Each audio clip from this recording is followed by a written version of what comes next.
जिसमें उसने all India मजलिस इत्तेहादुल मुस्लिमीन के सदर जनाब असदुद्दीन अवैसी साहब को खूब उल्टा सीधा बोला। पालतू ज़्यादातर फेसबुकिया कांग्रेसी मुसलमानों को लेकर इसी तरह का अल्फाज यूज़ करते हैं। सोचिएगा ज़रा कि ऐसा क्यों है। अस्सलामु अलैकुम रहमतुल्लाहि व बरकातुहू। 4 राज्यों के चुनावी रिजल्ट में क्या हुआ, क्या आया, आप सबों ने देख लिया है। पॉलिटिकल एक्सपर्ट इसका विश्लेषण कर रहे हैं, सियासी तज्जियाकार इसका तज्जिया कर रहे हैं।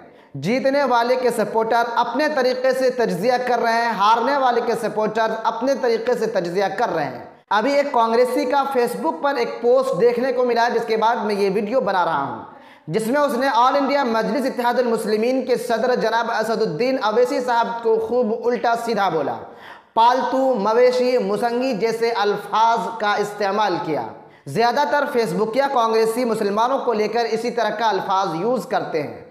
सोचिएगा ज़रा कि ऐसा क्यों है, इसकी वजह क्या है। कभी सोचा आपने, अगर अवैसी मुस्लिम माइनॉरिटी ना होते तो क्या ऐसे अल्फाज का इस्तेमाल कांग्रेस का ये अय्यर घटिया इंसान कर सकता था? मेरे ख्याल से ये घटिया इंसान ऐसे अल्फाज का इस्तेमाल नहीं कर पाता, या एक दूसरे अल्फाज में कहें कि इसकी हिम्मत नहीं होती कि एक पार्टी के अध्यक्ष और एक सांसद के खिलाफ इस तरह का अल्फाज इस्तेमाल करे।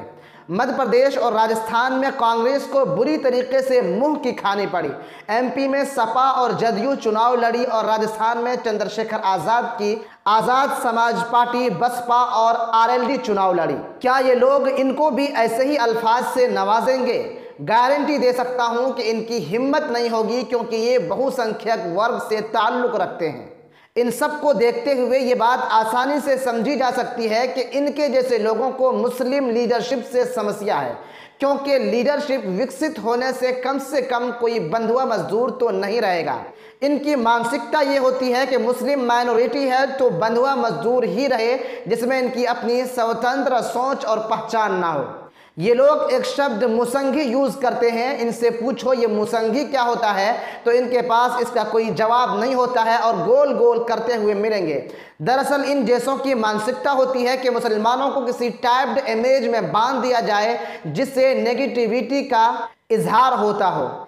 ये सब ऐसे शब्द सारे मुसलमानों के लिए इस्तेमाल करते हैं, क्योंकि इसका कोई आधार नहीं है, फिर भी यूज़ करने की वजह तो यही है। पिछले 75 सालों से मुसलमानों के बारे में उल्टी सीधी फैक्ट देकर मुसलमानों को एहसास कमतरी में डाला जाता रहा है। एक बार मेहनत करके देखिए कि ये सब करने वाले लोग कौन हैं, तो आपको खुद ही सच्चाई पता चल जाएगी। इनका साथ देने वाले 2-4 उर्दू नाम वाले से खुद को वेरीफाई करवाते हैं कि ये लोग मुस्लिम समाज के विशेषज्ञ हैं, ये लोग मुस्लिम समाज के लीडर हैं। ये मुस्लिम समाज को समझते नहीं हैं, पर मुस्लिम समाज के विशेषज्ञ बनकर मुसलमानों को ही ज्ञान देते फिरते हैं।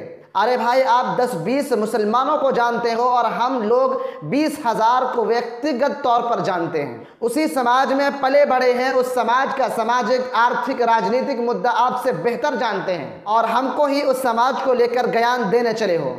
कांग्रेसी कार्यकर्ताओं को एक फ्री का सलाह है कि वो मुसलमानों का ठेकेदार बनकर उनको हार के लिए जिम्मेदार बताकर गाली देने, उनके लीडरशिप को ख़त्म करने की कोशिश करने से ज़्यादा ज़रूरी है कि तुम लोग अपने घर में मेहनत करो, जिससे कम से कम आपके भाई बहन, पेरेंट्स, पति पत्नी आपके कहने के मुताबिक वोट दें।